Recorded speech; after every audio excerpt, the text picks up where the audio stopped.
বন্ধুরা Facebook app কিভাবে update করে চলো একদম নতুন নিয়মে তোমাদেরকে দেখিয়ে দিচ্ছি। তো সর্বপ্রথম কিন্তু তোমাদের ফোনে থাকা প্লে স্টোরের মধ্যে চলে যাবে। প্রত্যেকটি ফোনে কিন্তু প্লে স্টোর অ্যাপ্লিকেশন রয়েছে, এখানে চলে যাবে। এখানে আসার পরে এরকম ইন্টারফেস দেখতে পাবে। তো দেখো নিচে কিন্তু একটা সার্চ অপশান রয়েছে, এখানে ক্লিক করবে। ক্লিক করার পরে ওপরে কিন্তু আবার কিন্তু সার্চ বার একটা পেয়ে যাবে।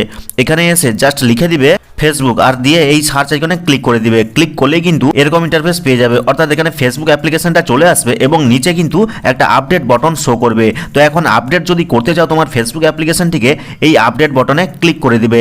ক্লিক করলে কিন্তু জাস্ট কয়েক সেকেন্ড টাইম নেবে, দেখবে এরকম ঘুরতে থাকবে ঘুরতে ঘুরতে। আর যখনই 100% কমপ্লিট হয়ে যাবে তখনই কিন্তু আপডেট বটন থেকে ওপেন বটন চলে আসবে। আর এই ওপেন বটনে ক্লিক করলেই কিন্তু তুমি কিন্তু ফেসবুকের একদম আপডেট ভার্সন অ্যাপের মাধ্যমে ফেসবুকটিকে ইউজ করতে পারবে। এখন যাদের সরাসরি সার্চ করার পরে এরকম ওপেন বটন শো করে তাদের কিন্তু চিন্তা করার কোনো দরকার নেই, তাদের ফেসবুক অ্যাপটা আগে থেকেই আপডেট করা রয়েছে। ওপেন বাটনে ক্লিক করলেই কিন্তু তুমি লেটেস্ট ভার্সনের অ্যাপটাকে ইউজ করতে পারবে। তো এইভাবে কিন্তু খুব সহজে তুমি প্লে স্টোরে গিয়ে ফেসবুক অ্যাপটিকে আপডেট করে নিতে পারবে। ভিডিওটা ভালো লাগলে লাইক করে চ্যানেলটিকে সাবস্ক্রাইব করবে, কমেন্ট করে জানাবে কেমন লাগলো আজকের এই ভিডিওটা। তো দেখা হচ্ছে পরবর্তী কোনো এই ধরনের হেল্পফুল ভিডিওর সাথে।